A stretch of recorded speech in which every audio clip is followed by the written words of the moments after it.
Morning conference కి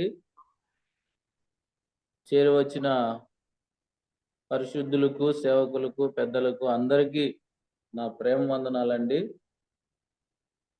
మనం ఈ సమయంలో ప్రార్థన ద్వారా ఈ యొక్క మార్నింగ్ కాన్ఫరెన్స్ ను ప్రారంభించుకున్నాం. రవి మనోహర్ అన్న గారు ప్రార్థన చేస్తారు. అన్న వందనాలనా? ప్రార్థన చేసుకుంటాం. పరిశుద్ధమైన పరలోక తండ్రి, మహాగణుడు అయిన మన ఆయన, ఈ ప్రాతకాల వేళ మార్నింగ్ కాన్ఫరెన్స్ ద్వారా మేమందరము మరి మా ప్రభు పాస్టర్లకు చేరి వచ్చాము. ఈ సహవాసం ఎంతో గొప్పదినైనా ప్రతి ఉదయం మీ దాసుల ద్వారా చక్కని సందేశాన్ని మాకు అందించి మా విశ్వాస జీవితాన్ని మెరుగుపరుస్తున్నారు. మీరు అక్కడ కొరకై సిద్ధపరుస్తున్నారు. అందరి బట్టి మీ స్తోత్రములు. ఈ రోజు మార్నింగ్ కాన్ఫరెన్స్ 4621 రోజునైనా నిర్విరామంగా తీసుకొని వస్తున్నారు. మీకు స్తోత్రములు నడిపిస్తున్నట్టు మా ప్రియులు బర్నబాస్ గారిని బట్టి మేము స్తుతిస్తున్నాం. మీ కృపగల హస్తానికి అప్పగిస్తున్నాము. ఓపిక ఓర్పును బట్టి మీకు స్తోత్రములు, కుటుంబాన్ని పరిచర్యను జ్ఞాపం చేసుకుంటున్నాం. మరి ముఖ్యంగా మా ప్రభా కుమారుడు కాలేబ్ కొరకు ప్రార్థన చేస్తున్నాం. సహాయం చేయండి మా ప్రభా.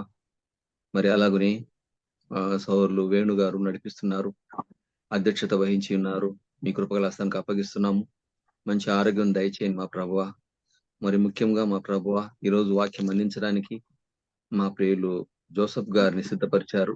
వారి ద్వారా మీరు అందించబో వర్తమానం ప్రతి ఒక్కరూ శ్రద్ధగా విని మీ నామమును మహింపరచబడి కృప చూపించండి. ఈ కూడికను ప్రారంభిస్తుండగా ఆరంభం నుండి అంతం వరకు ఎలాంటి ఆటంకాలు లేకుండా, టెక్నికల్ ప్రాబ్లమ్స్ రాకుండా మీరే కృప చూపించి నడిపించుదురని మా ప్రాణప్రింటి యేసుక్రీస్తు పరిశుద్ధ నామములో స్తుతులు స్తోత్రములు చెల్లించి ప్రార్థించి వేడుకుంటున్నాం. పరలోకమందున మా పరమ తండ్రి, ఆమేన్. ప్రార్థన చేసిన అన్నగారికి వందనాలు. సమయంలో ప్రియమైన వాళ్ళారా, రేణిగుంట నుంచి బ్రదర్ పాల్ గారు ఉన్నారు. కీర్తన పాడి వినిపిస్తారు. అన్న పాలన్న వందనాలనా అందరికి వందనాలన్నా. వందనాలు. పాట పాడుతుంటే మహిమపడదా. మహిమగల తండ్రి మంచి వ్యవసాయకుడు, మహితోటలో నరమొక్కలు నాటించాడు.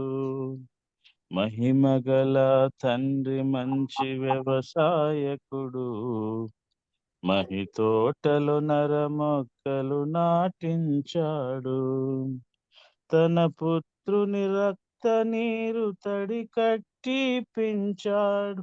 తన పుత్రుని రక్త నీరు తడి కట్టి పెంచాడు. ఘన పరిశుద్ధాత్మను కాపుగా ఉంచాడు. ఘన పరిశుద్ధాత్మను కాపుగా ఉంచాడు. కాయవే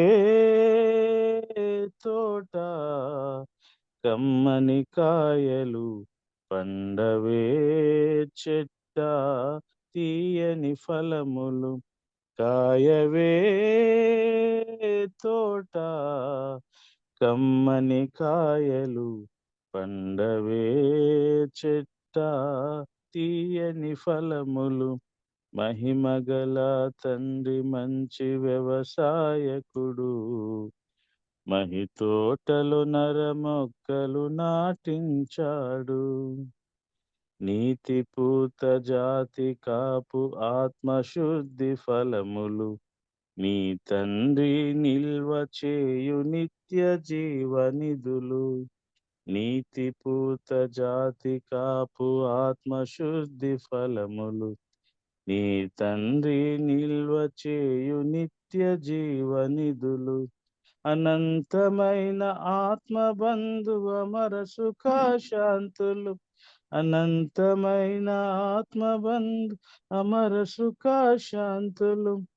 అనుకూల సమయమిదే పూయు పరమ పూతలు, అనుకూల సమయమిదే పూయు పరమ పూతలు. కాయవే తోట, కమ్మని కాయలు పండవే చెట్ట, తీయని ఫలములు. కాయవే తోట, కమ్మని కాయలు పండవే చెట్ట, తీయని ఫలములు మహిమగల తండ్రి మంచి వ్యవసాయకుడు మహితోటలో నరమొక్కలు నాటించాడు ముద్దుగా పెంచాడు ముద్దుగా నుండకు ముదముతో పెంచాడు మూడు బారిపోకు ముద్దుగా పెంచాడు ముద్దుగా నుండకు ముదముతో పెంచాడు మూడు బారిపోకు ముండ్ల పొదలలో కృంగి మెత్తబడిపోకు ముండ్ల పొదలలో కృంగి మెత్తబడిపోకు పండ్లు కోయువాడు వచ్చి అగ్ని వేసిపోతాడు పండ్లు కోయువాడు వచ్చి అగ్ని వేసిపోతాడు కాయవే తోట కమ్మని కాయలు పండవే చెట్ట తీయని ఫలములు కాయవే తోట కమ్మని కాయలు పండవే చెట్ట తీయని ఫలములు మహిమగల తండ్రి మంచి వ్యవసాయకుడు మహితోటలో నరమొక్కలు నాటించాడు తన పుత్రుని రక్త నీరు తడి కట్టి పెంచాడు తన పుత్రుని రక్త నీరు తడి కట్టి పెంచాడు ఘన పరిశుద్ధాత్మను కాపుగా ఉంచాడు ఘన పరిశుద్ధాత్మను కాపుగా ఉంచాడు కాయవే తోట కమ్మని కాయలు పండవే చెట్ట తీయని ఫలములు కాయవే తోట కమ్మని కాయలు పండవే చెట్ట తీయని ఫలములు వందనాలనా అందరికి వందనాలు మంచి కీర్తన వాడి వినిపించిన పాలన గారికి మార్నింగ్ కాన్ఫరెన్స్ తరఫున వందనాలండి. వందనాలు. ఈ సమయంలో మనము దేవుని వాక్యాన్ని విన్నాం. జగదగిరిగుట్ట నుంచి హైదరాబాదు జోసఫ్ అన్న గారు దేవుని సేవకులు వాక్యం అందిస్తుండగా మనం అందరం విన్నాం. అందుకంటే ముఖ్యంగా ఆత్మ సహాయం కొరకు మనం ప్రార్థన చేసుకున్నామండి. సమయంలో అనంతపురం నుంచి పెద్దలు పాలంకులు గారు వాక్యం కొరకు ప్రార్థన చేస్తారు. అంకుల్ వందనాలు. వందనాలు. నేను వందనాలు. జీవం గల మా తండ్రి, మీ పాదాలకు స్తుతులు స్తోత్రాలు చెల్లిస్తున్నాను. ఆయన రాత్రంతా మంచి నిద్ర ఇచ్చినారు. ఉదయకాలం సజీవులుగా లేపి మీ ముఖ దర్శనం చేసుకొని మీ పాద సన్నిధి ఇచ్చినందుకు స్తోత్రాలు. దినం చూడలేక అనేక మంది లోకాన్ని ఇచ్చినారు. ఏ తరగతి మమ్మల్ని సజీవుల గురించి మీ దైవాల మాట్లాడేందుకు మరొక తరుణం ఇచ్చినారు. మా గృహాలకే దినదినం ఈ విధంగా మేము ఆత్మీయంగా బలపడుకు నిదాసులున్నాయినా తండ్రి, మీరు వాడుకుంటున్న విధానం బట్టి స్తోత్రాలు. ఇప్పుడు మీ పచ్చంగా నిలబడే నిదాసులు జోసఫ్ గారిని ప్రభు ఆత్మతో నింపి మీ దయగల మాటలు అందించుండగా మాకు గినగల చెవి గ్రహింపగల హృదయం అనుగ్రహించండి. కేవలం ఈ నీటి పెట్టి వారంగా వాక్యానుసారంగా జీవించడం మాకు నేర్పించండి. నెట్ ద్వారా కరెంటు ద్వారా తొందర లేకుండా ధారాళంగా మీ మాటలు మీ కృప చూపమని, అన్నిటి ద్వారా మీరే మహిం పొందమని, మా కొరకై ప్రాణం పెట్టి మా కొరకై తిరిగి లేచి తిరిగి రాలేందుకు స్తోత్రాలు తెలుసు. మా రక్షకుడు మా విమోచకుడు సజీవుడైన యేసయ్య అతి శ్రేష్టమైన నామమున ప్రార్థించేడుకుంటున్నాం తండ్రి. ఆమేన్. వందనాలు. ఆమేన్. వాక్యం కొరకు ప్రార్థన చేసిన అంకుల్ కి మరొకసారి వందనాలు. ఈ సమయంలో మనము దేవుని వాక్యాన్ని విన్నాం. దేవుని సేవకులు జోసఫ్ గారు జగదగిరిగుట్ట నుంచి వాక్యం అందించడానికి సిద్ధంగా ఉన్నారు. ఈ సమయాన్ని దేవుని సేవకులకు అప్పగిస్తున్నాను. 6 గంటల వరకు దేవుని వాక్యం అందించండి అన్న. వందనాలు జోసఫ్ అన్న. వందనాలు.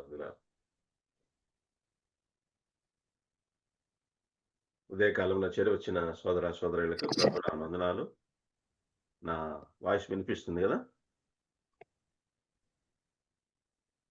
వినిపిస్తుందన్న. ఓకే, మంచిది. ఈ ఉదయకాలంన మనము పేతురు రాసిన మొదటి పత్రిక 1 అధ్యాయం 2 అధ్యాయాల మీద కొన్ని సంగతులు మనము ధ్యానం చేద్దాం. మొదటి అధ్యాయంలో యాత్రికులు, రెండో అధ్యాయంలో యాజకులు, ఈ 2 అంశాలు మనకు చాలా ప్రాముఖ్యమైనవి.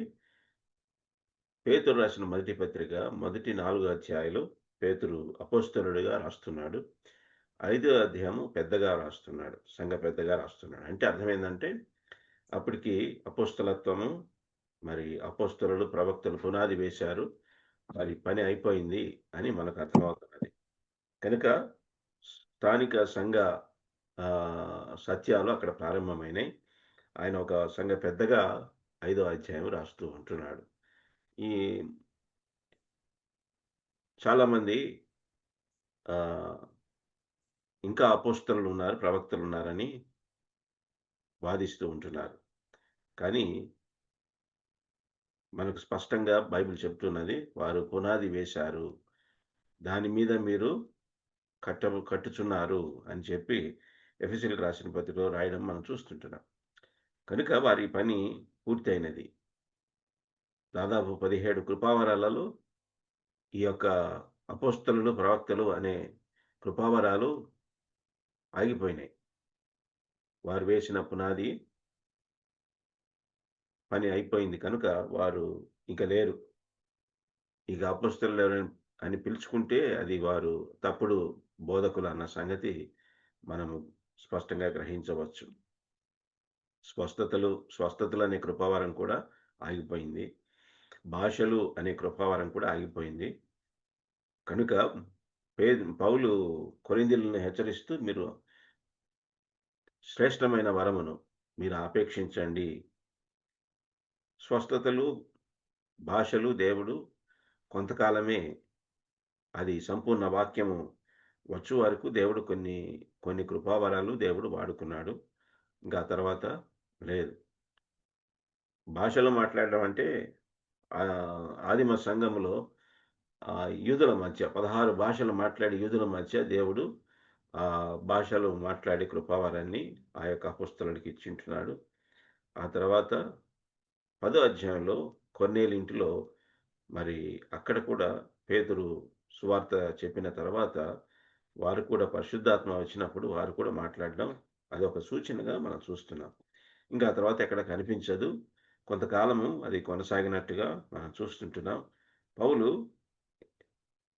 ఆగిపోయే కృపావరాలను ఇంకా మీరు ఎందుకు పట్టుకొని ఉంటారని కొరింథీయులను కూడా హెచ్చరించాడు. కనుక ఈ కృపావరాలు కొన్ని ఆగిపోయినాయి.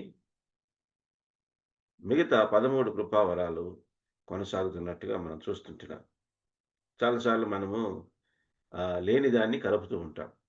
పాటలు పాడే కృపావరము అని చెప్తుంటున్నాం. దేవుడు వరం ఇచ్చాడయ్యా, చక్కగా పాడతాడు అని చెప్పి మరి చాలామంది అభినందిస్తుంటారు.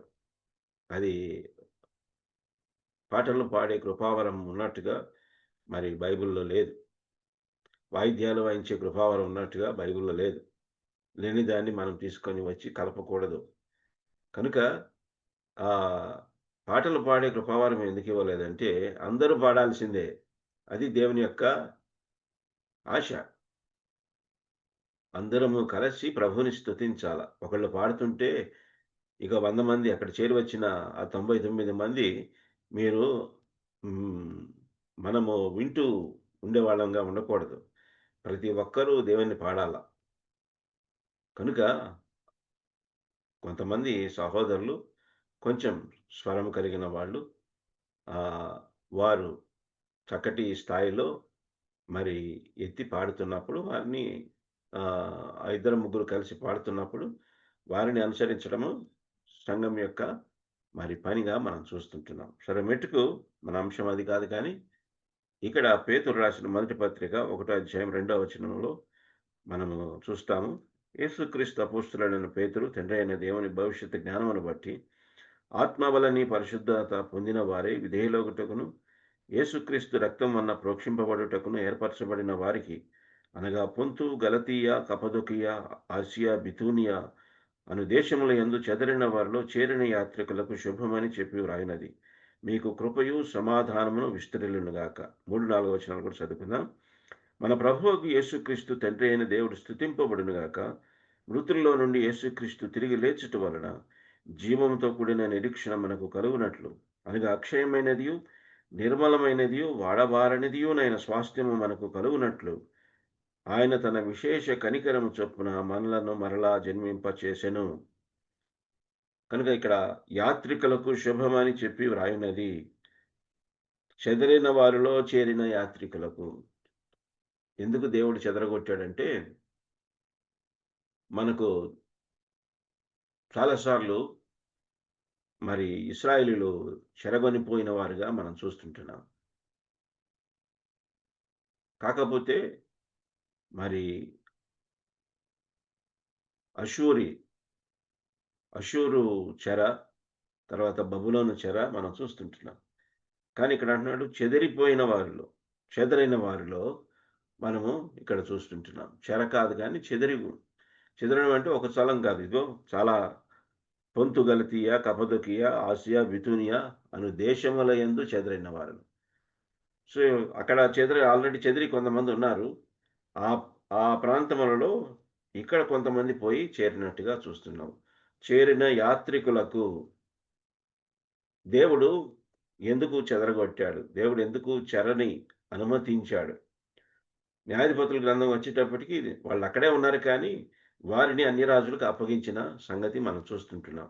తిరుగా మళ్ళీ వాళ్ళు ప్రార్థించి మొరపెట్టి పాపాలు ఒప్పుకొని దేవుని ఎదుట పశ్చాత్తాపడినప్పుడు దేవుడు వారిని మరి ఒక న్యాయాధిపతిని లేపి అన్ని రాజుల నుంచి విడిపించి వారు పరిపాలించినంత కాలం ఇశ్రాయేలు బాగానే ఉన్నారు. తిరుగా మళ్ళీ పాపం చేసినప్పుడు దేవుడు వారిని మరొక రాజుకు అప్పగించడం, అన్ని రాజుకు అప్పగించడం, ఆ తర్వాత మరలా న్యాయాధిపతి దేవుడు లేపి వారిని విడిపించడం అక్కడ జరుగుతూ ఉంటున్నది. సారికి జరగడం మనం చూస్తుంటున్నాం. తర్వాత ఏం చేశాడంటే దేవుడు చెరకి పంపించాడు. చెరకి పంపించడం ఉద్దేశం మనకు అక్కడ స్పష్టంగా కనిపిస్తున్నది. నిజమే, వారు చేసిన పాపమును బట్టి దేవుడు వారిని శిక్షిస్తూ రావడం మనం చూస్తుంటున్నాం. అది ఒక శిక్ష మట్టుకే కాదు, దేవుని యొక్క కృప అనుగ్రహం కూడా అక్కడ కనిపిస్తున్నది. ఎందుకంటే ఇప్పుడు యోసేపు ద్వారా ఇశ్రాయేలు దేవుడు నిజమైన దేవుడు, జీవం గల దేవుడని మరి అక్కడ ప్రజలు తెలుసుకునేటట్టుగా దేవుడు వారిని వాడుకున్నాడు. యోసేపు అన్నాడు అన్నదమ్ములతో, మీరు కాదు నన్ను పంపించింది, దేవుడే నన్ను ముందుగా మీ కొరకు పంపించాడని యోసేపు ఆ సత్యమును గ్రహించిన వాడై ఆ సత్యాన్ని వారికి బోధిస్తూ ఉంటున్నాడు. దానియేలు, షడ్రక్, మెషక్, అబేద్నెగోలు కూడా అక్కడ మరి అన్యరాజు ఎదుట మరి వారు జీవము గల దేవుని యొక్క మరి జీవాన్ని, శక్తిని వారు ప్రదర్శించిన వారుగా, వారు కూడా ఒప్పుకున్న వారుగా మనం చూస్తుంటున్నాం. కనుక దేవుడు ఆయన కోపించుచునే వాత్సల్యము చూపు దేవుడని హబక్కూకు అన్నట్టుగా తనకున్న కోపాన్ని బట్టి వారిని చెదరగొట్టిన, చెరకు పంపించిన మరి అక్కడ తన వాత్సల్యాన్ని చూపిస్తున్న దేవుడుగా మనం చూస్తుంటున్నాం. అయితే ఇక్కడ పేతురు యాత్రికులకు సంబోధించి చెప్పిన మాట ఏంటంటే, మీరు ఇంకా మీ భూభాగాన్ని మర్చిపోండి. ఎందుకంటే మీరు యాత్రికులు. ఇప్పుడు ఇశ్రాయేలీయులకు వారి యొక్క భూభాగము ఎంత శ్రేష్టమంటే అది చెప్పలేం. వారు ఎంతగా ప్రేమిస్తారంటే, ఇన్ని సంవత్సరాల తర్వాత మాకు ఒక దేశం అంటూ ఏర్పడింది, ఈ దేశము, ఈ భూభాగము మాకు చాలా ప్రియమైనది. ఈ మధ్య కాలంలో యుద్ధం జరిగినప్పుడు కొన్ని సంగతులు బయటకు వచ్చినాయి. 3 లక్షల కిలోమీటర్లు నిజానికి దేవుడు వాగ్దానం చేసిన భూభాగం. కానీ వాళ్ళకి ఇప్పుడున్నది 8,300 చదరపు కిలోమీటర్లు వారు కలిగి ఉంటున్నారు. దాంట్లోనే వారు అన్ని మరి ఎస్టాబ్లిష్మెంట్స్ ఉన్నట్టుగా మనం చూస్తుంటున్నాం. అంతా పోగొట్టుకున్నారు, అంతా మరి ఆక్రమించుకున్నారు. కనుక మరి ఆ యొక్క భూభాగం పట్ల వారికి ఉన్న ప్రేమను అక్కడ మనకు స్పష్టంగా మరి కనిపిస్తుంటున్నది. దాన్ని కాపాడుకోవడానికి మేము ఏమన్నా చేస్తాం అని చెప్పిన వాళ్ళు ఉన్నారు. ఎందుకని యుద్ధం ప్రారంభమైందంటే, ఎప్పుడైతే సువార్తని వారు నిషేధించారో ఆ మరుసటి దినం నుంచి యుద్ధము ప్రారంభమైంది. సువార్తను నిషేధించారు. ఎవరైనా సువార్త చెప్తే వారిని కాల్చి చంపండి అని చెప్పి ఆ యొక్క ఆజ్ఞ కూడా బయలుదేరింది, చట్టం కూడా వచ్చింది. ఇంతకీ సువార్తను ఎందుకు వారు ఇష్టపడడం లేదంటే, యేసు ప్రభు శత్రువులను సైతం ప్రేమించమన్నాడు. శిలువలో ఆయన పలికిన మాటలు అవే. తండ్రి, వీరేం చేస్తున్నారో వీరెరుగురు గనుక వీరిని క్షమించము అని చెప్పిన మరి ఆ మాటలు వారికి భయము పుట్టిస్తున్నాయి. ఒకవేళ అందరూ క్రైస్తవులైతే మరి దేశం యొక్క పరిస్థితి ఏంది? ఇంకా పోరాడే వాళ్ళు ఉండరు. అందరూ శత్రువులను ప్రేమించేవారుగా ఉంటారు. కనుక వారు వచ్చి మన దేశాన్ని ఆక్రమిస్తారు. మనకింకా మరలా మనము ఇక భూభాగము అంటూ మనకు ఉండదు అన్న భయం వారిలో ఉంటున్నది. కానీ ఇప్పుడు యుద్ధం ప్రారంభమైన తర్వాత ఇశ్రాయేలీయులు చాలామంది గూగుల్ సెర్చ్‌లో ఎక్కువగా మెస్సయ్య కోసం, రక్షకుని కోసం వెదికిన వారు మరి ఇశ్రాయేలీయులే.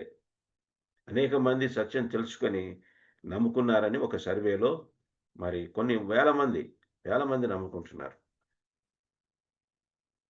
ఏ కారణము చేత వారు సువార్త నిషేధించారో దేవుడు ఆ కారణాన్ని వారు ఎవరు ప్రకటించకపోయినా వారికే వారు తెలుసుకునేటట్లుగా దేవుడు చేశాడు. అందుకని యుద్ధాన్ని దేవుడు అనుమతించాడు. కనుక మనం ఇంకను ప్రార్థించాలి. యెరూషలేము క్షేమం కొరకు ప్రార్థించమని దేవుడు కోరి ఉంటున్నాడు. కనుక అనేక మంది యూదులు మరి సత్యము తెలుసుకొని ప్రభుని వెంబడించినట్లుగా మనం ప్రార్థించాలి. ఇప్పుడు పేతురు యొక్క ఆలోచన ఏంటంటే, వీరిని దేవుడు అన్నాడు అందరికీ భూభాగం పంచిపెట్టాడు 11 గోత్రాలకి.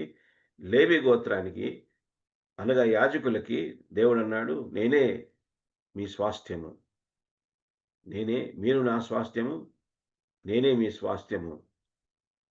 ఎంతమంది దేవుణ్ణి స్వాస్థ్యముగా కలిగి ఉండడానికి ఇష్టపడుతున్నారు? మనము భూభాగము, ఈ భూలోకమే మన స్వాస్థ్యం అన్నట్టుగా ఎంతమంది జీవిస్తున్నారు? విశ్వాసుల సంగతి. చెదరైన యాత్రికులు విశ్వాసులకే ఈ మాట చెప్తున్నాడు. మీరు ఇంకా చెదరిపోయారు, మీరు యాత్రికులుగా ఉండాలా? మరలా వెనక్కి తిరిగి, లేకుంటే లోతు భార్య తాను వెనక్కి తిరిగి చూచినట్లుగా మీరు చూడకూడదని చెప్తున్నాడు. పాలు తేనెలు ప్రవహించే దేశమే, రాళ్లలో మరి గొప్ప పంటను పండిస్తున్నారు. అదే భూభాగము ఇండియాలో ఉంటే మనం ఎంతవరకు పంటలు పండించగలం? గాలిలోంచి నీళ్లను, ఆ గాలిలో ఉన్న తేమను నీటిగా మార్చి దాన్ని తాగుతున్నారు. ఎంత గొప్ప టెక్నాలజీ ఇజ్రాయెల్లో ఉన్నది. నిజానికి ఆ భూభాగము చాలా దీవించబడిన భూభాగమే, కాదనడం లేదు. కానీ పేతురు అంటున్నాడు, కానీ మీ స్వాస్థ్యము క్షయమైనది, నిర్మలమైనది, వాడబారనేది అంటున్నాడు. పాలస్తీనా పాలు తేనెలు ప్రవహించే దేశము, అది క్షయమైనది. దేవుడు ఐగుప్తు నుంచి విడిపించి తాను వాగ్దానం చేసిన ఆ భూమిని మీకు దయచేశాడు, నిజమే. కానీ మీ యొక్క దృష్టి అక్కడి నుంచి మీ పరలోకం వైపు వెళ్ళాలా? భూలోక స్వాస్థ్యము నుంచి పరలోక స్వాస్థ్యం వైపు ఆ యొక్క యాత్రికుల మరి దృష్టిని మరలుస్తున్నాడు పేతురు. ఒక దినాన ఆ పాలస్తీనా, ఈ భూమి అంతా అంతరించిపోతుంది. కానీ మన స్వాస్థ్యము అక్షయమైనది, నిర్మలమైనది, వాడబారనిది. దాని వైపు మీ దృష్టి మరల్చండి అని చెప్తున్నాడు. ఈ మొదటి అధ్యాయంలో 5 సంగతులు మనం చూస్తున్నాం. మొట్టమొదటిగా వాగ్దానం 4వ వచనంలో మనం చూస్తుంటున్నాం. రెండవది విశ్వాసం 7వ వచనంలో మనం చూస్తాం. విమోచన 19వ వచనంలో మనం చూస్తాం. విధేయత 22వ వచనంలో, వాక్యము 23 నుంచి 25 వచనాల్లో మనం చూస్తాం. కనుక ఈ 5 సంగతులు మనము 2వ అధ్యాయంలోని యాజకత్వానికి సంబంధించిన సంగతులుగా, యాజకత్వానికి కావలసిన సంగతులుగా దాన్ని మనము చూస్తుంటున్నాం. కనుక పాలస్తీనా క్షయమైనది, అపవిత్రమైనది, వాడిపోయినది. కనుక దానిని మీరు మరియు దాని గురించిన ఆలోచన మీరు మర్చిపోండి. ముందున్న వాటి వరకు మీరు చూడాలా, ప్రభు వైపు చూడాలా, విశ్వాసమునకు కర్త దాన్ని కొనసాగించి క్రీస్తు వైపు చూడాలా, అక్షయమైన స్వాస్థ్యం వైపు, నిర్మలమైన స్వాస్థ్యం వైపు, వాడబారని స్వాస్థ్యం వైపు మన మన దృష్టి పెట్టాలా అని చెప్పి పేతురు వారిని హెచ్చరిస్తున్నట్టుగా మనం చూస్తుంటున్నాం. ఎందుకని మనల్ని జన్మింప చేశాడు అన్న సంగతి అక్కడ చెప్తున్నాడు. కనుక ఆయన తన విశేష కనికరము చొప్పున మనలను మరలా జన్మింప చేశాను. మనకు ఎలాంటి నిరీక్షణ ఉన్నది? ఒకవేళ మన దృష్టి ఈ అక్షయమైన మరి నిర్మలమైన వాడబారని స్వాస్థ్యం వైపు మన దృష్టి లేకపోతే మన నిరీక్షణ జీవముతో కూడిన నిరీక్షణగా ఉండదు. కనుక యేసుక్రీస్తు తిరిగి లేచుట వలన జీవముతో కూడిన నిరీక్షణ మనకు కలుగునట్లు మనల్ని తిరిగి జన్మింపచేశాడు. కనుక మనకు రెండవ జన్మ లేకుంటే పరలోక సంబంధమైన జన్మ దేవుడు ఎందుకు ఇచ్చాడంటే జీవముతో కూడిన నిరీక్షణ కలుగునట్లు. మనము ఈ స్వాస్థ్యము అక్షయమైన స్వాస్థ్యం వైపు మన దృష్టి లేకపోతే మనకు మరి ఆ జీవంతో కూడిన నిరీక్షణ ఉండదు. కనుక మన దృష్టి ఆ యొక్క అక్షయమైన స్వాస్థ్యం వైపే ఉండాలని పేతురు యాత్రికులతో పాటు మనల్ని కూడా హెచ్చరిస్తూ ఉంటున్నాడు. కనుక యేసుక్రీస్తు తిరిగి లేచుట అది అక్షయమైన విజయముగా మనం చూస్తుంటున్నాం. ఆ తర్వాత క్షయమైన వస్తువుల గురించి మాట్లాడుతున్నాడు, క్షయమైన విత్తనం గురించి మాట్లాడుతున్నాడు. కనుక వాటిని నుంచి మన దృష్టిని మరి అక్షయమైన వాటి వైపు తిప్పుతూ ఉంటున్నాడు. కాబట్టి మనము క్షయమైన వాటి మీద మన దృష్టి పెట్టకుండా అక్షయమైన వాటి మీద మనం దృష్టి పెట్టాలా. యోహాను సువార్త 6వ అధ్యాయంలో కూడా రొట్టెలు చేపలు వారికి పంచిపెట్టిన తర్వాత యేసుక్రీస్తుని వెతుక్కుంటూ వారిని వెళ్తారు. అందుకని యేసుప్రభు అన్నాడు, మీరు క్షయమైన వాటి కొరకు కాకుండా అక్షయమైన వాటి కొరకే మీరు వెతకండి అని చెప్పి వారిని హెచ్చరించడం మనం చూస్తుంటున్నాం. కనుక ఈ యొక్క భూమి క్షీణించిపోయేది, ఒక దినాన అంతరించిపోతుంది. కనుక భూ సంబంధమైన వాటి మీద మన దృష్టి పెట్టకుండా పరలోక సంబంధమైన వాటి మీద మన దృష్టి పెట్టాలి. కొలసీలకు రాసిన పత్రిక 3వ అధ్యాయం 1వ వచనంలో మనం చూస్తే అక్కడ ఈ మాట చెప్తూ ఉంటున్నాడు, మీరు క్రీస్తుతో కూడా లేపబడిన వారైతే పైనున్న వాటినే వెతకుడి, అక్కడ క్రీస్తు దేవుని కుడి పార్శ్వమున కూర్చొని ఉన్నాడు. పైనున్న వాటి మీదనే కానీ భూ సంబంధమైన వాటి మీద మనసు పెట్టకుడి. ఎలాగనగా మీరు మృతి పొందితిరి, మీ జీవము క్రీస్తుతో కూడా దేవుని యందు దాచబడినది. కనుక మనం ఒకవేళ భూ సంబంధమైన వాటిని వెతుకుతున్నామంటే దాని అర్థము మనము క్రీస్తుతో కూడా లేపబడిన అనుభవం మనకు లేనట్టు ఇక్కడ పౌలు స్పష్టం చేస్తున్నాడు. లోతు కూడా ఆ దేవదూతలు మరి దేవుడు తన యొక్క తీర్పును కుమ్మరించబోతున్నాడు, మనము వెళ్దామంటే అక్కడ రాయబడిన మాట లోతు తడవు చేయుచుండెను అని ఉన్నది. వెళ్ళడానికి ఇష్టం లేదు. వీటన్నిటినీ విడిచిపెట్టి నేను వెళితే వెళ్ళడం ఆయనకి ఇష్టం లేదు. అందుకే తడవు చేస్తూ ఉన్నాడు. వారు బలవంతంగా లాక్కొని వెళ్ళినట్టుగా మనం చూస్తుంటున్నాం. కనుక అనేక మంది విశ్వాసుల యొక్క పరిస్థితి అలాగనే ఉండబోతున్నది. అయ్యో ఇన్ని సంపాదించానే, మరి దీని సంగతి ఏంటి అన్న ఆలోచనలోనే ఇంకా ఉంటున్నారు. ఎన్ని లక్షల కోట్లు సంపాదించినా మన దృష్టి దాని మీద. కీర్తనకారుడు కూడా ఒక మాట అంటున్నాడు, ఈ భూ సంబంధమైన సంగతులు మనకి దేవుడు ఇస్తూ ఉంటున్నప్పుడు వాటి మీద మనసు పెట్టకూడదు, పరలోక సంబంధమైన వాటి మీదే మన దృష్టి పెట్టాలా. కనుక ఇవన్నీ తాత్కాలికము, లేకుంటే క్షయమైపోయేవి. కనుక మనము వాటి మీద దృష్టి పెట్టకుండా మన దేవుని మీద దృష్టి పెట్టాలా, పరలోక స్వాస్థ్యం వైపు మన దృష్టి పెట్టాలని పేతురు పౌలు హెచ్చరిస్తున్న సంగతి ఇక్కడ మనం చూస్తుంటున్నాం. మన జీవంతో కూడిన నిరీక్షణ మన జీవితాల్లో చాలా అవసరమైంటున్నది. కనుక ఇక్కడ మనకు మరి త్రికాల రక్షణ కూడా కనిపిస్తున్నది. త్రికాల రక్షణ 3-4 వచనాల్లో ఆఖరి మాట, ఆయన తన విశేష కనికరము చొప్పున మనలను మరలా జన్మింప చేశాను. ఇది పొందిన రక్షణని తెలియజేస్తున్నారు. 5వ వచనంలో కడవరి కాలమందు బయలుపరచబడుటకు సిద్ధముగా ఉన్న రక్షణ మీకు కలుగునట్లు, ఇది పొందబోయే రక్షణను తెలియజేస్తున్నది. తర్వాత పొందుచున్న రక్షణ 8, 9 వచనాల్లో మీరు ఆయనను చూడకపోయినను ఆయనను ప్రేమించుచున్నారు. ఇప్పుడు ఆయనను కనులారా చూడకయే విశ్వసించుచు మీ విశ్వాసమునకు ఫలమును అనగా ఆత్మరక్షణను పొందుచు చెప్పనశక్యమును మహిమాయుక్తమైన సంతోషం కలవారై ఆనందించుచున్నారు. కనుక ఆత్మరక్షణను పొందుచున్న రక్షణ, ఇది త్రికాల రక్షణ. కనుక మనము పొందిన రక్షణ, పొందుచున్న రక్షణ, పొందబోయే రక్షణ ఇక్కడ పేతురు మరి ఈ యొక్క విశ్వాసులకు తెలియజేస్తున్నాడు. కాబట్టి మీరు నిరీక్షణ కలిగి ఉండండి. ఆ తర్వాత శ్రమల గురించి మాట్లాడుతున్నాడు. ఆ శ్రమలలో ఆ విశ్వాసాన్ని మీరు ప్రదర్శిస్తూ ఉండాలా. మీ విశ్వాసం పరీక్షించబడుతుంది ఈ శ్రమల వలన. ఆ తర్వాత దాని వలన ఫలము కూడా మీకు ఉంటుంది అని చెప్పి పేతురు వారిని మరి హెచ్చరిస్తూ ఉంటున్నాడు. అంతేకాకుండా ఇక్కడ 7 రకాల రక్షణ కూడా ఈ మొదటి 2 అధ్యాయాల్లో మనం చూస్తుంటున్నాం. మనకు సమయం లేదు కనుక నేను చదివేస్తాను. మరి ఇక్కడ టైప్ చేయడానికి సమయం లేదు కనుక నేను చేయలేదు. 3, 4 వచనాల్లో మనం చూసినట్టుగా మరి ఎందుకు మనల్ని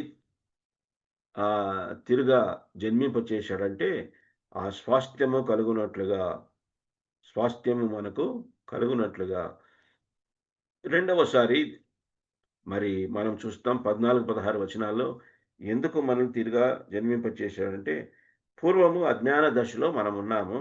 ఆ అజ్ఞానం నుంచి మనల్ని మరి ఎందుకు దేవుడు రక్షించాడంటే మనము పరిశుద్ధులై ఉండునట్టుగా, సమస్త ప్రవర్తన యందు పరిశుద్ధులుగా ఉండునట్లుగా. తర్వాత 18, 19 వచనాల్లో మరలా రాస్తున్నాడు. ఎందుకు మనల్ని మరి రక్షించాడు, విమోచించాడంటే మీ పితృపారంపర్యమైన మీ వ్యర్థ ప్రవర్తనను విడిచిపెట్టినట్లుగా. చాలాసార్లు చాలామంది మా నాయన ఇటు చెప్పాడు, మా తాత ఇటు చెప్పాడు.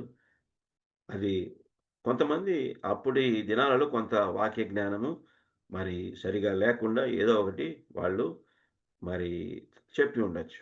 కానీ ఇప్పుడు ప్రస్తుత కాలంలో నీకు సరైన వాక్య సత్యం తెలిసిన తర్వాత ఆ ఆచారాల్ని, ఆ ఆలోచనల్ని మనం పక్కన పెట్టాల.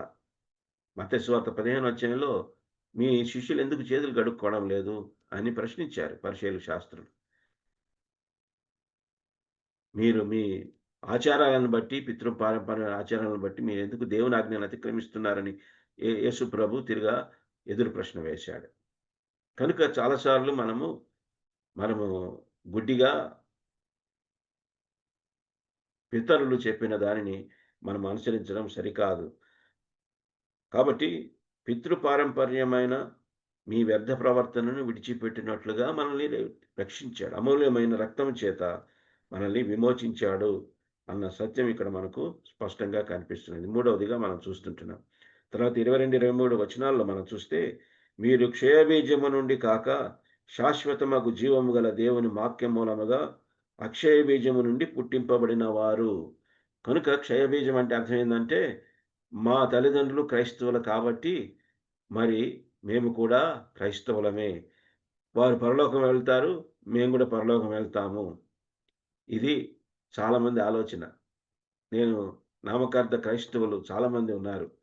వారితో సువార్త చెబితే మా తాత పాస్టరు, మా ముత్తాత పాస్టరు, మేమంతా క్రైస్తవులమే, పుట్టుకతో క్రైస్తవులమే, మేము మరి మాకు అవసరం లేదు, ఈ సువార్త అవసరం లేదు, మేము చనిపోతే పరలోకమే వెళ్తాము అని చెప్పిన వాళ్ళు లేకపోలేదు. మీరు వేరే వాళ్ళకి చెప్పుకోండి, అదిగో ఆ హిందువులకు చెప్పుకోండి, ఆ ముస్లింలకు చెప్పుకోండి, వారికి అవసరం సువార్త, మాకు అవసరం లేదని చెప్పిన వాళ్ళు చాలామంది క్రైస్తవులు ఉన్నారు. కనుక అందుకనే పేతురు క్షయబీజము నుండి కాక, యేసుప్రభు నికోదేముతో మాట్లాడుతూ ఏమన్నాడు, మరి నీవు యూదుల అధికారివి కదా, మత బోధకుడివి, నువ్వు ఇశ్రాయేలులకు బోధకుడవై ఉండి ఈ సంగతులు ఎరగవా అని యేసుప్రభు నికోదేముతో ప్రశ్నిస్తూ ఉంటున్నాడు. కనుక అది కేవలం మత బోధకుడే తిరిగి జన్మించే జన్మించాల్సిన అనుభవాన్ని ఎరగని వాడు, పరలోక సంబంధమైన జ్ఞానము లేనివాడు, ఆసక్తి కలిగిన వాడే కానీ మరి ఆలోచన లేనివాడుగా కనిపిస్తుంటున్నాడు. కనుక యేసు ప్రభు ఆయనకి ఏది అవసరమో ఆ రాత్రి వేళ ఆ నికోదేముతో చెప్పినవాడుగా మనం చూస్తుంటున్నాం. కాబట్టి మనము మరి మేము మా తండ్రి అబ్రహాము కుమారులము అని చెప్పుకుంటే యేసుప్రభు అన్నాడు, మీరు మీ తండ్రి యొక్క అపవాది సంబంధులు అని చెప్పాడు. బాప్తిసమిచ్చి యోహాను కూడా, ఇదిగో గొడ్డలి చెట్లు వెన్న ఉంచబడినది, మారు మనసుకు తగిన ఫలము ఫలించుడి అని చెప్పిన వాడుగా మనం చూస్తుంటున్నాం. కాబట్టి పుట్టుకతో క్రైస్తవులం అయిండొచ్చు, కానీ మరి నిజమైన రక్షణ అనుభవం ఈనాడు నేరుగా వాళ్ళు బాప్తిస్మం అడుగుతున్నారు. అరుగు ఆ పరిచయలు అడిగినట్టే వాళ్ళు కూడా అడుగుతున్నారు చాలామంది, మాకు బాప్తిస్మం ఇయ్యండి, మీరు రక్షణ పొందండి, పాపక్షమాపణ అనుభవం రక్షణ అనుభవం కలిగి అప్పుడు బాప్తిస్మం తీసుకోండి అని చాలామంది చెప్పడం లేదు. బాప్తిస్మం అడుగుతున్నాడు కాబట్టి బాప్తిస్మం ఇస్తాం. ఆ రొట్టె రసం తీసుకుంటే అదేదో ప్రసాదం లాగా భావించి మాకు ఆశీర్వాదం వస్తుంది అన్నట్టుగా చాలామంది ఆ బాప్తిస్మం కొరకు అడుగుతుంటున్నారు. చాలా చోట్ల నేను గమనించాను, నిజమైన రక్షణ అనుభవం లేకుండా, రక్షణ నిశ్చయిత రక్షణ ఆనందం యొక్క అనుభవం లేకుండా చాలామంది బాప్తిస్మం తీసుకొని సంఘాల్లో కొనసాగుతున్నారు. అలాంటి వారు రేపు యేసుప్రభు వచ్చినప్పుడు విడవబడతారు. సరైన రక్షణ అనుభవము లేకుండా మరి ఎంత బాప్తిస్మం తీసుకొని మరి సంఘ సహవాసంలో ఉన్నట్టు కనిపించినా కానీ వారు నిజమైన రక్షణ అనుభవం లేదు కనుక, నిజమైన మారు మనసు వారి జీవితంలో లేదు కనుక వారు విడవబడతారు. కాబట్టి అది కేవలము నామమాత్రమే జరిగింది. కాబట్టి మరి ఇప్పటికైనా సరైన మారు మనసు రక్షణ పొంది మరి తల్లిదండ్రులను బట్టి కాకుండా ఎవరికి రోగం వస్తే వాళ్ళు మందేసుకోవాలి. పాపము యొక్క రోగానికి మందు మరి మనము వేసుకోవాలా, మనం తీసుకోవాలా. యేసు ప్రభే మన పాపాలను క్షమించి ఆయన రక్షణ దయచేసేవాడు. పుట్టుకతో క్రైస్తవులం అయినంత మాత్రాన మనం పరలోకము చేరుకు, బాప్తిస్మం తీసుకున్నంత మాత్రాన మనం పరలోకం వెళ్ళాం. రక్షణ పాప క్షమాపణ మనకు మన జీవితాల్లో అవసరం. శిలువ మీద దొంగ బాప్తిస్మం తీసుకువెళ్ళే కేవలం అక్కడ తన యొక్క విశ్వాసాన్ని ప్రదర్శించిన వాడుగా, మరి యేసు ప్రభుని ఆయన ఏ తప్పు చేయని వాడుగా, మరి నీతిమంతుడు పరిశుద్ధుడు అన్నట్టుగా ఒప్పుకున్నాడు. ఆ తర్వాత యేసు ప్రభు ఆయనకు రక్షణ నిశ్చయిత దయచేశాడు.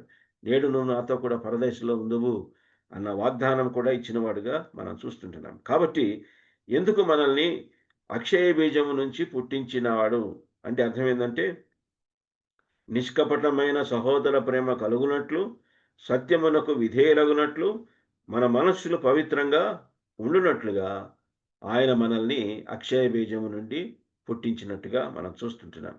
ఆ తర్వాత మనం చూస్తే 2వ అధ్యాయము 2-3 వచనాలలో మనల్ని ఎందుకు రక్షించాడు అంటే, నిర్మల కొన్ని సంగతులు మానివేయవలసిన సంగతులు అక్కడ ఉన్నాయి కదా.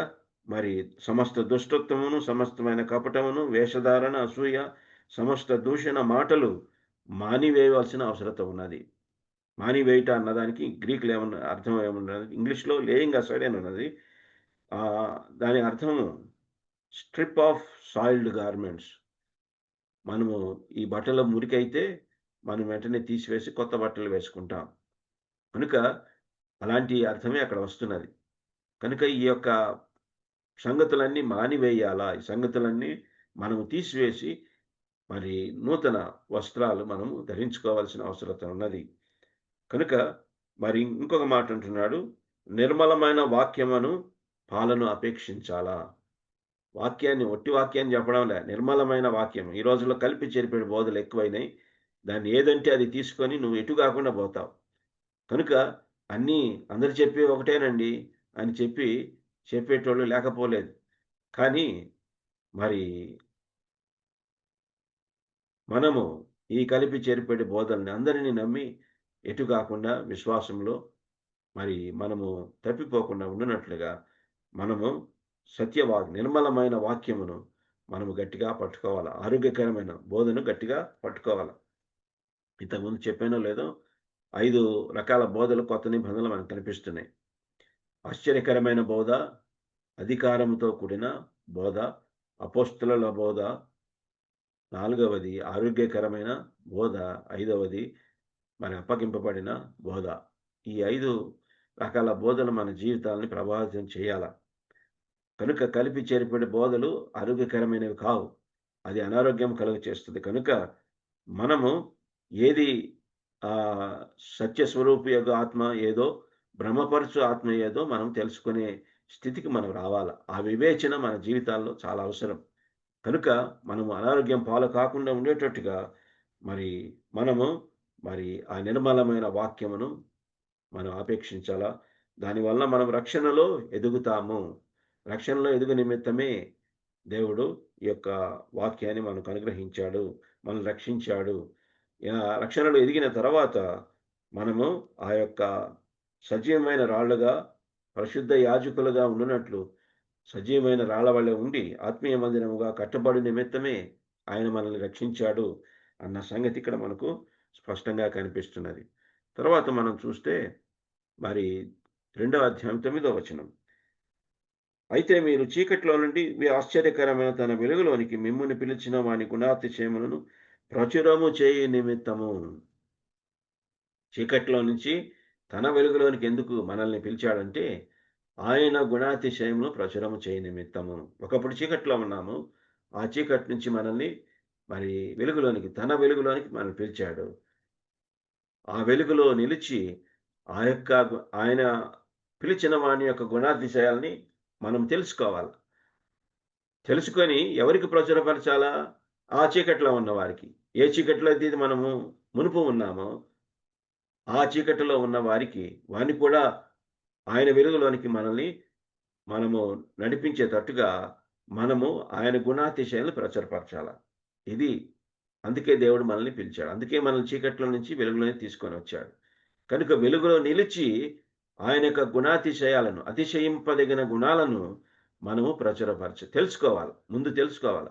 ఆయన తనను తాను బయలుపరచుకోవడానికి సిద్ధంగా ఉన్నాడు. ఆరాధనలో కూడా అవసరమైన సంగతులు, సత్యాలు ఇవే. మనము వెలుగులో నిలిచి ఆయన గుణాతిశయం, ఎందుకంటే అక్కడ ఏమన్నాడు ఆయన, ఈ యొక్క రొట్టెను పట్టుకొని కృతజ్ఞతాస్తుతులు చెల్లించి దానిని విరిచి, ఇది మీ కొరకు విరవబడిన నా శరీరము, నన్ను జ్ఞాపకము చేయుటకు. ఇది స్పష్టంగా మీరు ఈ మాటలు మీ హృదయాలలో నాటనివ్వండి. నన్ను జ్ఞాపకము చేసుకుంటే చాలామంది చాలాసార్లు ఒకప్పుడు నేను పందిని, కుక్కను, బురదలో బొర్లాడాను, ఇవి జ్ఞాపకం చేసుకుంటారు. తను జ్ఞాపకం చేసుకుంటారు, తన పాత స్థితిని జ్ఞాపకం చేసుకుంటారు.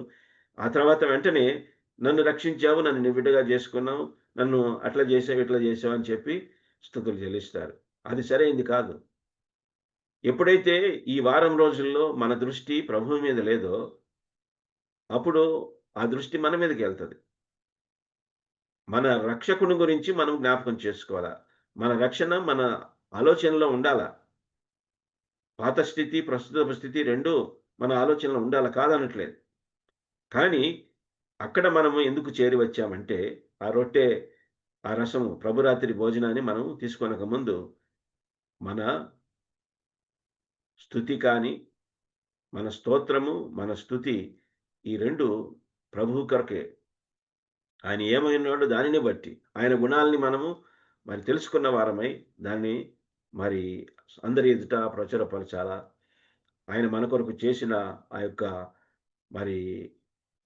కార్యాన్ని బట్టి మనము ఆయన్ని దేవునికి కృతజ్ఞతాస్తుతులు చెల్లించాలి. కనుక పరిశుద్ధ యాజకులుగా అక్కడ మనము దేవునికి ఆత్మ సంబంధమైన బలులు అర్పిస్తూ ఆయనను గణపరిచే వారంగా ఉండాలా. తర్వాత మనము ఆయన మన కొరకు చేసిన కార్యములను బట్టి దేవునికి కృతజ్ఞతాస్తుతులు చెల్లించే వారంగా ఉండాలా. కనుక ఆఖరిగా ఏమంటున్నాడంటే 10వ వచనంలో, ఒకప్పుడు ప్రజగా ఉండక ఇప్పుడు దేవుని ప్రజ అయితిరి, ఒకప్పుడు కనికరింపబడక ఇప్పుడు కనికరింపబడిన వారైతిరి. కనుక ఒకప్పుడు దేవుని ప్రజ కాదు, ఒకప్పుడు అపవాది ప్రజలం, సాతాను దాసులం. కానీ ఆయన మనల్ని రక్షించి దేవుని ప్రజలుగా మనం చేసుకున్నారు. కాబట్టి ఒకప్పుడు కనికరింపబడక ఇప్పుడు కనికరింపబడిన వారైతిరి. ఇంతకుముందు దేవుని యొక్క కనికరము లేదు, ఇప్పుడు దేవుడు మనల్ని కరుణిస్తూ ఉంటున్నాడు. ఈ శరీరంలో, ఈ లోకంలో ఉంటుండగా ఏ లోక మాలిన్యము అంటకుండా జీవించాలా. ఒకవేళ ఎప్పుడైనా ఇహలోక మాలిన్యం అంటినా, మనము తప్పు చేసినా, పాపం చేసినా, మరి మనకు ఉత్తరవాది ఒక ఆయన ఉన్నాడు. మనము ఒప్పుకుంటే ఆయన మరి దేవునిని వేడుకొని మనల్ని పాపాలను క్షమించి, ఆయన కనికరము బట్టి మనల్ని ముందుకు నడిపించేవాడుగా ఉంటున్నాడు. కాబట్టి ఈ యాత్రికులకు, యాజకులకు ఈ యొక్క సలహాలు, హెచ్చరికలు మరి పేతురు ఇస్తూ ఉంటున్నాడు. కాబట్టి యాత్రికులముగా మన ఆలోచన ఎలాగున్నది? మన దృష్టి ఎక్కడ ఉన్నది? మనము మరి అబ్రహాము గురించి రాస్తూ, ఆ పునాదులు లేని ఆ పట్టణము కొరకు వారు ఎదురు చూస్తూ, వాగ్దాన ఫలం అనుభవింపకపోయినను వారు పరదేశులము, యాత్రికులమని ఒప్పుకొనుచు కదా వందనము చేసిరి అని ఉన్నది. కనుక మరి మనము యాత్రికులము, పరదేశులము. అందుకని మరలా యాత్రికులు అనే మాటకి ఇంకొక మాట కలుపుతున్నాడు, పరదేశులము. ఇప్పుడు అమెరికాకి దేశానికి వెళితే అక్కడ నీకు పాస్పోర్ట్ జాగ్రత్తగా ఉంచుకోవాలి. ఇంకా అమెరికా చేరుకున్నానులే అని చెప్పి పాస్పోర్ట్ పడేస్తే నీకు వేరే ఒక గుర్తింపు లేదు, నిన్ను జైల్లో పెడతారు. కనుక అక్కడికి వెళ్ళిన తర్వాత ఆ పాస్పోర్ట్ అనేది నీ యొక్క గుర్తింపును తెలియచేస్తున్నది. కనుక మనము ఈ లోకంలో పరదేశులంగా ఉన్నారు కాబట్టి మన యొక్క గుర్తింపు మన క్రీస్తే. ఆ క్రీస్తుని బట్టే మనము ఈ పరదేశులముగా మనం కొనసాగుతాం. లోకానికి మనము క్రీస్తుని చూపించాల్సిన అవసరత ఉన్నది. అందుకని పరదేశులు, యాత్రికులు ఆత్మకు విరోధముగా పోరాడు శరీరాశలను విసర్జించి అన్యజనులు మిమ్మల్ని ఏ విషయంలో దుర్మార్గులని దూషింతురో ఆ విషయంలో వారు మీ సత్క్రియలను చూచి వాటిని బట్టి దర్శన దినమున దేవుని మహిమపరచినట్లు వారి మధ్యను మంచి ప్రవర్తన గలవారై ఉండవలనని మిమ్మల్ని బతిమాలు కొంచున్నాను. కనుక క్రీస్తును చూపించాలా, క్రీస్తుకి లోబడి ఉండాలా. కనుక అక్కడ ఉన్న చట్టాలకు కూడా లోబడి ఉండాలా. పరదేశులముగా మనము ఈ లోకంలో ఉన్నాము కనుక ఎట్లాగైతే మనము వేరొక దేశానికి వెళ్ళినప్పుడు అక్కడ చట్టాలకి లోబడి ఉంటాం, అక్కడ మన గుర్తింపును కలిగి ఉంటాం కదా. ఇక్కడ నాకు పాస్పోర్టు పెట్టుకోవాల్సిన అవసరం లేదు కదా, మరి ఆధార్ కూడా అవసరం లేదు. ఇక్కడ నేను జీవిస్తున్నానంటే ఇక్కడ నేను బండి మీద పోయినప్పుడు డ్రైవింగ్ లైసెన్స్ చూపించాలి. కనుక పరలోకములో మనము వెళ్ళే వరకు ఈ లోకములో మనం పరదేశులమే. మన గుర్తింపును లోకానికి చూపించాలా, జాగ్రత్తగా ఉంచుకోవాలా. క్రీస్తు మన గుర్తింపు. క్రీస్తును ధరించుకున్న వారమై గలతీయులకు రాసిన 13వ అధ్యాయంలో మనం చూస్తాం. క్రీస్తును ధరించుకొని ఆ గుర్తింపు కలిగి మనం ఈ లోకములో సాగుతూ ఉండాలా. బయట వారు ఆ క్రీస్తుని చూడగలిగేటట్టుగా మన ప్రవర్తన ఉండాలని చెబుతున్నాడు. కనుక మనుషులు నియమించే ప్రతి కట్టడకును ప్రభువు నిమిత్తమై లోబడి ఉండమని చెప్తున్నాడు. రాజులను మరి అందరినీ మనము సన్మానించాలా అని చెప్పి అక్కడ చెబుతున్నాడు. 15వ వచనంలో మీరిట్లు యుక్త ప్రవర్తన గలవారై అజ్ఞానముగా మాట్లాడు మూర్ఖుల నోరు మూయుట దేవుని చిత్తము. కనుక దేవుని దాసులముగా అందరినీ సన్మానిస్తూ, సహోదరులను ప్రేమిస్తూ, దేవునికి భయపడి రాజును సన్మానించే వారముగా మనం ఉండాలని ఇక్కడ చెబుతూ ఉంటున్నాడు. కనుక ఈ 7 సంగతులు మనకు చాలా ప్రాముఖ్యం. ఎందుకు మనల్ని రక్షించాడు? ఆ జీవంతో కూడిన నిరీక్షణ కలుగునట్లు, స్వాస్థ్యము అక్షయమైన వాడబారిని నిర్మలమైన స్వాస్థ్యము కలుగునట్లుగా మనల్ని విమోచించాడు. వ్యర్థ ప్రవర్తన విడిచిపెట్టినట్లుగా మనల్ని విమోచించాడు. నిష్కపటమైన ప్రేమ కలిగి ఉండినట్లుగా మనల్ని విమోచించాడు. పరిశుద్ధ యాజకులుగా ఉండునట్లుగా, రక్షణలో ఎదుగుతున్నట్లుగా, వాక్యమును చదువునట్లుగా దేవుడు మనల్ని రక్షించాడు. పరిశుద్ధత కలిగి ఉండినట్లుగా మనల్ని విమోచించాడు. అంతేకాకుండా పిలిచిన వాని గుణాతిశయములు ప్రచురం చేయనట్లుగా మనల్ని పిలిచాడు. తర్వాత ఆఖరిగా దేవుని ప్రజగా ఉండునట్లుగా మనల్ని ఆయన విమోచించాడు. కాబట్టి 7 సంగతులు చాలా ప్రాముఖ్యమైనవి. రోమీయులకు రాసిన పత్రిక 6వ అధ్యాయంలో కూడా మీరు గమనించినట్లయితే అక్కడ కూడా 7-fold సాల్వేషన్ కనిపిస్తున్నది. రోమీయులకు రాసిన పత్రిక 6వ అధ్యాయాన్ని మరి మనం జాగ్రత్తగా గమనించినట్లయితే అక్కడ మొట్టమొదటిగా ప్రాక్టీస్ ఆఫ్ సిన్, పాపపు అభ్యాసాన్ని మనం చూస్తుంటున్నాం. తర్వాత మనము అది 1-2 వచనాల్లో 3వ వచనంలో కూడా మనం చూస్తే పాపపు అభ్యాసం నుంచి మనల్ని విడిపించాడు. ప్రాక్టీస్ ఆఫ్ సిన్ నుంచి మనల్ని విడిపించాడు. రెండవది మనము గమనించినట్లయితే పొల్యూషన్ ఆఫ్ సిన్, పాపపు కల్మషాన్ని నుంచి మనం విడిపించాడు. అది 3-5 వరకు మనం చూస్తాం. తర్వాత పాపపు చెర, ప్రిజన్ ఆఫ్ సిన్, 6-7 వచనాల్లో మనం చూస్తాం. ఆయన మనల్ని ఆ యొక్క పాపపు చెర నుంచి విడిపించాడు. ఆ తర్వాత మరి 8-14 వరకు మనం చూస్తే పవర్ ఆఫ్ సిన్, పాపం యొక్క అధికారం నుంచి, పాపం యొక్క ప్రభుత్వం నుంచి, శక్తి నుంచి మనల్ని విడిపించినట్టుగా మనం చూస్తుంటున్నాం. తర్వాత మనము 15 వచనం మనం చూస్తే అక్కడ పావర్టీ ఆఫ్ సిన్, పాపపు దారిద్ర్యం నుంచి మనల్ని విడిపించినట్టుగా మనం చూస్తాం 15-22 వరకు. తర్వాత పెనాల్టీ ఆఫ్ సిన్, పాపం యొక్క రుణము నుంచి మనల్ని విడిపించారు. 6వ అధ్యాయం 23వ వచనంలో మనం చూస్తే పాపం వల్ల వచ్చు జీతము మరణము అని చెప్పి అక్కడ మనం చూస్తున్నాం. కనుక పాపం యొక్క రుణము, పాపం యొక్క మరి ఆ పెనాల్టీ నుంచి మనల్ని తప్పించిన వాడుగా మనం చూస్తుంటున్నాం. ఆఖరిగా ప్రజెన్స్ ఆఫ్ సిన్, 6వ అధ్యాయం 6వ వచనంలో ఇది ఇంకా మనకు విమోచన జరగలేదు, శరీరంలో లోకములో ఉన్నాము కనుక ద ప్రజెన్స్ ఆఫ్ సిన్, పాపము పొంచి ఉంటుంది. మనం ఏమాత్రం అవకాశం ఇచ్చినా పాపం మనల్ని మరి అవకాశం తీసుకుంటుంది. కనుక మనము అందుకనే we have to exercise the presence of God every time, every moment, every situation. అప్పుడే ప్రజెన్స్ ఆఫ్ సిన్కి అవకాశం ఉండదు. యేసు ప్రభు మనతో ఉన్నాడు, ఆయన వాగ్దానం చేశాడు. ఇమ్మానుయేల్ అంటే అర్థం అదే, నేను మీతో సదాకాలము ఉంటాను, ఆయన వాగ్దానం చేశాడు. కనుక ఆ వాగ్దానాన్ని బట్టి మనము ఆయన యొక్క సన్నిధిని ప్రతి క్షణము, ప్రతి పరిస్థితులు అనుభవిస్తున్నప్పుడే ఈ పాపము యొక్క సన్నిధిని, పాపము పొంచుటను, మరి పాపము మనల్ని ప్రేరేపించడం లేకుండా చేస్తాడు. కనుక మనము ఆయన యొక్క సన్నిధిని మనము అనుక్షణం అనుభవిస్తూనే ఉండాలి. దేవుడు ఉన్నాడు మనతో, ఆయన సమస్తం గమనిస్తున్నాడు అన్న ఆలోచనతోనే మనం ముందుకు సాగాల. కనుక ఈ విషయాలన్నీ మనము రక్షణకు సంబంధించిన విషయాలు మరి ఈ యాత్రికులకి, యాజకులకి మరి పేతురు తెలియచేస్తూ ఉన్నాడు. కనుక మనము మన జీవితాల్లో దేవుడిచ్చిన గొప్ప రక్షణను బట్టి మనం ఆయన్ని స్తుతిస్తూ మరి ఎల్లప్పుడూ ఆయన సన్నిధిని అనుభవిస్తూ మనము పాపం నుంచి దూరంగా ఉంటూ మన దృష్టి ఆ పరలోక స్వాస్థ్యం వైపే ఉండాల. మన దృష్టి ఆ పరలోకం వైపే ఉండాల. రెండవది, యాజకులుగా 2వ అధ్యాయంలో మనం చెప్తుంటున్నాడు. కొంచెము మనము ఈ 10 నిమిషాలు లేకుంటే 6 నిమిషాలు మనము జాగ్రత్తగా విందాం. ఎందుకు మనల్ని రక్షించాడు? 2వ అధ్యాయంలో ఎందుకు మరి మనము యాజకులముగా మనం చేయాలి. 2 రకాల యాజకత్వం ఇక్కడ ఇచ్చాడు, పరిశుద్ధ యాజకులు, రాజులైన యాజకులు. కనుక అహరోను కుమారులు మరి యాజకులుగా, అక్కడ కొంతమంది లేవీయులుగా మనం చూస్తుంటున్నాం. యాజకులు మరి వారు పని చేస్తూ ఉంటారు, మరి యాజకులకి సహాయకరంగా లేవీయులు ఉన్నారు మనం చూస్తుంటున్నాం. యేసు ప్రభు ఎందుకు అహరోను క్రమంలో రాలేదంటే, మెల్కీసెదెకు క్రమం చొప్పున ఎందుకు వచ్చాడంటే, ఒకవేళ అహరోను క్రమం చొప్పున వస్తే మనమందరం యాజకులము కాలేము.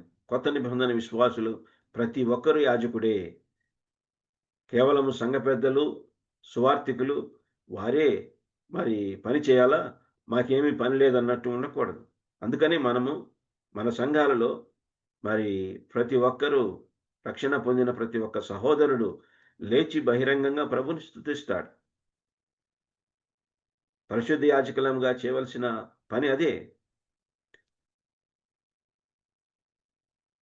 మెల్కీసెదెకు క్రమం చొప్పున ఎందుకు మనల్ని ఆయన వచ్చాడంటే, మనమందరము యాజకులు కావాలని ఆశించే ఆయన మెల్కీసెదెకు క్రమం, ఆయన వంశావళి లేనివాడు అని ఎబిలకు రాసిన పత్రికలో మనం చూస్తాం.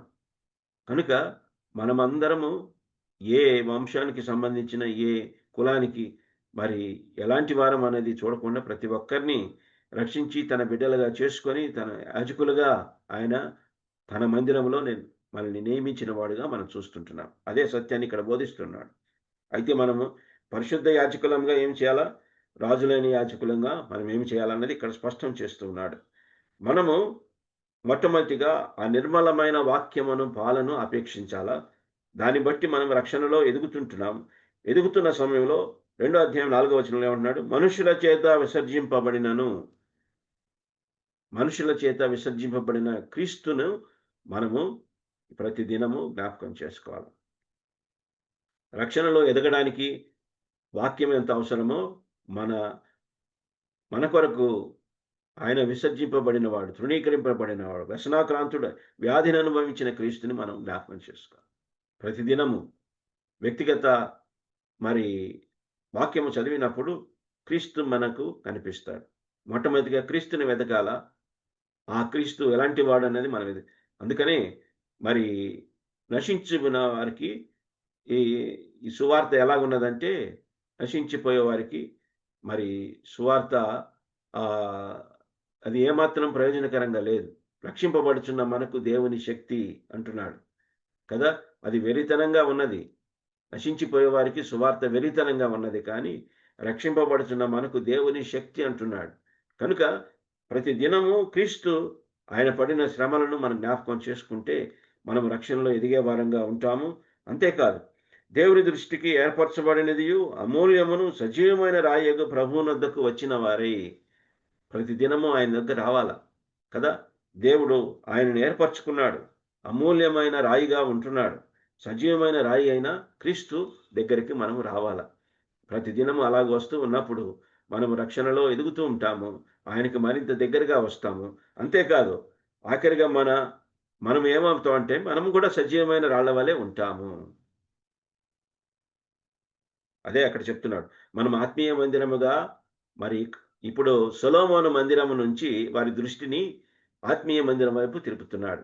యాజకులముగా మన ఆలోచన ఆత్మీయ మందిరం వైపే ఉండాలా.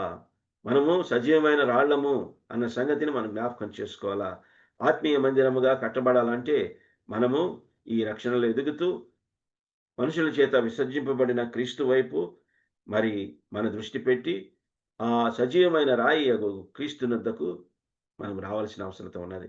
అప్పుడే మనం పరిశుద్ధ యాజకులముగా ఆ యొక్క ఆత్మ సంబంధమైన బలులు అర్పించగలం కదా. ఆ మొదటి అధ్యాయంలో దేవుని యొక్క మహిమను 13వ వచనంలో మనం చూస్తాం. అది నిర్గమకాండాన్ని తెలియజేస్తున్నది. దేవుని యొక్క పరిశుద్ధతను 14, 15 వచనాల్లో అది మనకు తెలియజేస్తున్నది. అది లేవియ కాండాన్ని తెలియజేస్తున్నది. తర్వాత దేవుని యొక్క తీర్పు 17వ వచనంలో అది సంఖ్యాకాండాన్ని తెలియజేస్తున్నది. తర్వాత దేవుని యొక్క ప్రేమ 18 నుంచి 21 వరకు మనం చూస్తాం. అది ద్వితీయోపదేశ కాండాన్ని తెలియజేస్తున్నది. కనుక పేతురు వీళ్ళకి ఆ ధర్మశాస్త్రం సంబంధించిన సంగతులన్నీ జ్ఞాపకం చేస్తూ వారిని ఆ దృష్టిని ఆత్మ సంబంధమైన వాటి వైపు తిప్పుతూ ఉంటున్నాడు. కనుక సమయం అయిపోయింది. ఆత్మ సంబంధమైన బలులు అంటే అర్థం ఏంటంటే ఒక మాటలో చెప్తాను. ఇక్కడ మనము దహన బలి, అక్కడ పాత నిబంధనలో దహన బలులు అర్పించారు, మిగతా బలులు 5 బలులు అర్పించారు. కానీ దానివలన వారికి సంపూర్ణ విమోచన రాలేదు. కానీ యేసుక్రీస్తు ఈ బలుల సారాంశమును మనం యేసుక్రీస్తులో మనం చూస్తాం. ఆయన దహన బలిగా అర్పించబడి దేవుని మహింపరిచాడు. అది యోహాను సువార్తను తెలియజేస్తుంది. సమాధాన బలి లూకా సువార్తలో మనం చూస్తాము. అది సహవాసాన్ని తెలియజేస్తుంది. పాప పరిహారార్థ బలి మార్కు సువార్త తెలియజేస్తుంది. పాపం యొక్క తీర్పును తెలియజేస్తున్నది. అపరాధ పరిహారార్థ బలి మత్తయి సువార్తలో మనం చూస్తాము. అది ప్రాయశ్చిత్తము క్షమాపణని తెలియజేస్తున్నది. నైవేద్య బలి, దాంట్లో రక్తము లేదు, అది అన్ని బలులకు సరిపోయిన బలిగా మనం చూస్తాం. అందుకని సరిసరికి పాత నిబంధనలో దహన బలితో పాటు నైవేద్య బలిని చూస్తాం కొన్నిసార్లు కొన్ని ప్రదేశాల్లో. కనుక మిగతా బలులతో పాటు నైవేద్య బలిని మనము చూస్తూ ఉంటాం. కాబట్టి నైవేద్య బలి అన్నిటికీ సరిపోయినదిగా మనం చూస్తుంటున్నాం. ఆత్మ సంబంధమైన బలులు అర్పించేవారముగా అనగా క్రీస్తుని మనకు దేవుడు సంపూర్ణంగా మన కొరకు సమర్పించాడు, అప్పగించాడు, అర్పించాడు. మనము కూడా మనం ఆత్మ సంబంధమైన బలులు అర్పిస్తున్నప్పుడు మన క్రీస్తుని సంపూర్ణంగా మనము ప్రదర్శించాలా, దేవునికి అర్పించాలా. అది నిజమైన ఆరాధన. అది నిజమైన నిజముగా మనము దేవుణ్ణి గణపరిచినట్లు, యేసు ప్రభుని గణపరిచినట్లు వస్తుంది. కాబట్టి ఆత్మ సంబంధమైన బలులు అర్పించినప్పుడు మనము సజీవమైన రాళ్లగా ఉండి ఆత్మీయ మందిరముగా కట్టబడే అనుభవంలోకి మనం వస్తాము. అలాగూ మందిరము నిర్మించబడుతూ కట్టబడుతూ దేవుని యొక్క రాకడ కొరకు సంఘం ఎత్తబడే దానికి సిద్ధమైనట్టుగా మనం చూస్తుంటున్నాం. కాబట్టి పరిశుద్ధ యాజకులముగా మన యొక్క మరి బాధ్యతను ఎరిగిన వారమై మరి ఆత్మ సంబంధమైన బలులు అర్పించి ప్రభు అయిన క్రీస్తుని సంపూర్ణంగా దేవునికి సమర్పించి మనం ఆయన్ని గణపరిచి హెచ్చించే వారంగా ఉన్నట్లుగా దేవుడు మనకు సహాయం దయచని గాక. దేవుడి మాటలు దీవించగలరు.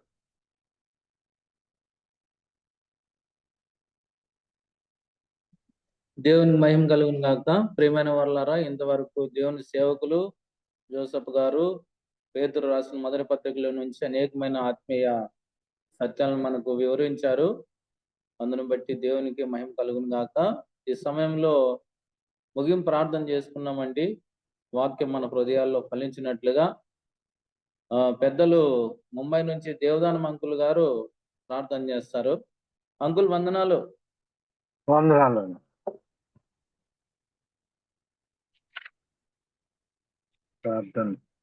ప్రార్థన చేసుకుందామండి.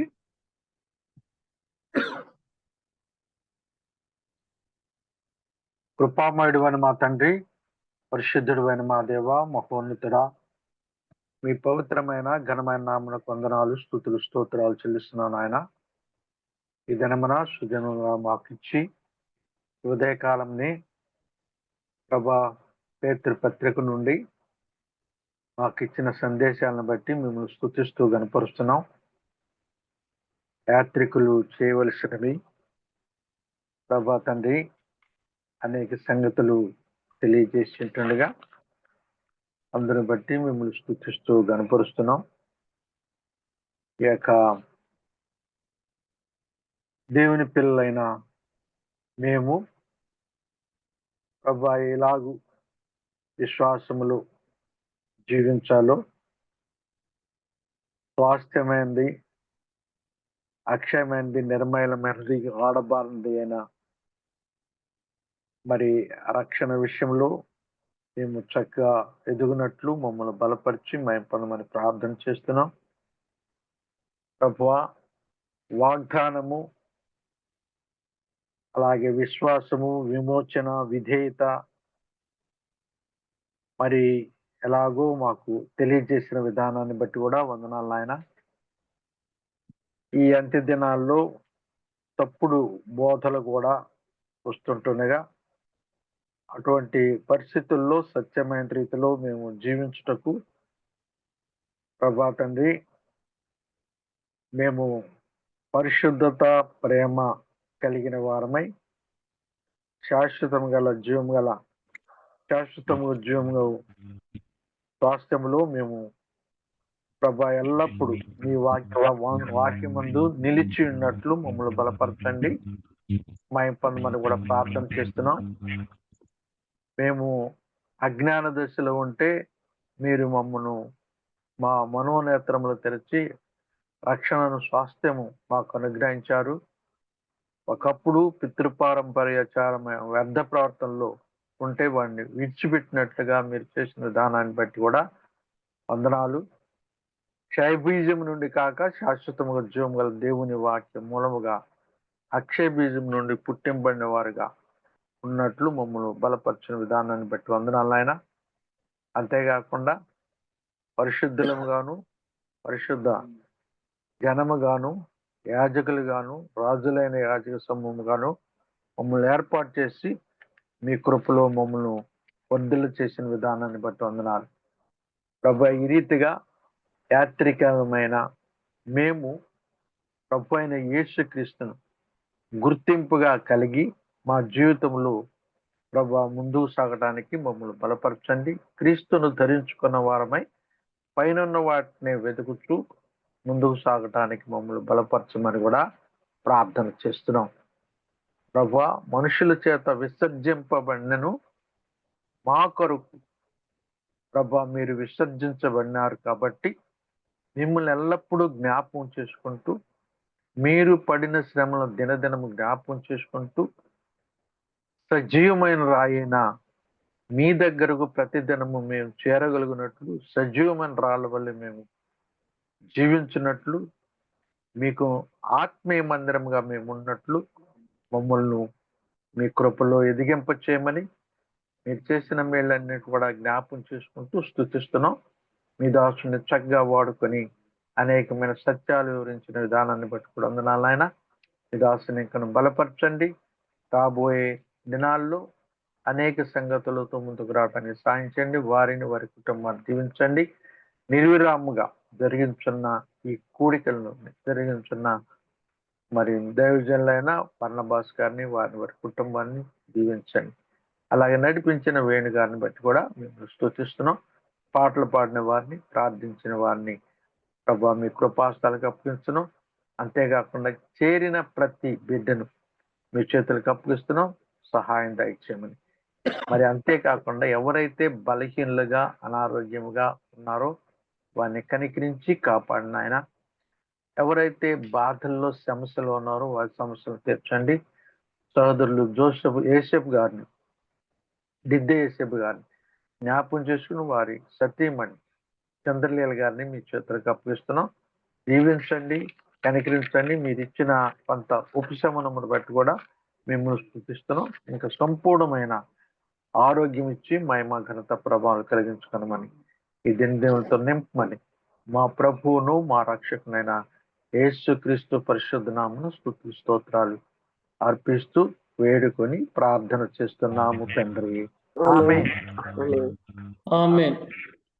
ప్రార్థించిన దేవదాన అంకుల్ గారికి ప్రత్యేకంగా మార్నింగ్ కాంటాక్ట్ తరఫున వందనాలండి. వందనాలు. మంచిది ప్రియమైన వాళ్ళారా, ఈ యొక్క 4621వ మార్నింగ్ కాన్ఫరెన్స్ ను చక్కగా దేవుడు జరిగించారు. ఇందులో ప్రార్థించిన వారు, పాట పాడిన వారికి, అలాగే దేవుని వాక్యం విన్న పరిశుద్ధులందరికీ నా ప్రేమ వందనాలు. నాకు ఈ రోజు అవకాశం ఇచ్చినటువంటి బర్నబాస్ గారికి, ఆ దేవుని సేవకులకు నా ప్రత్యేకమైన వందనాలు తెలియజేస్తూ తిరిగి ఈ సమయాన్ని అన్నకు అప్పగి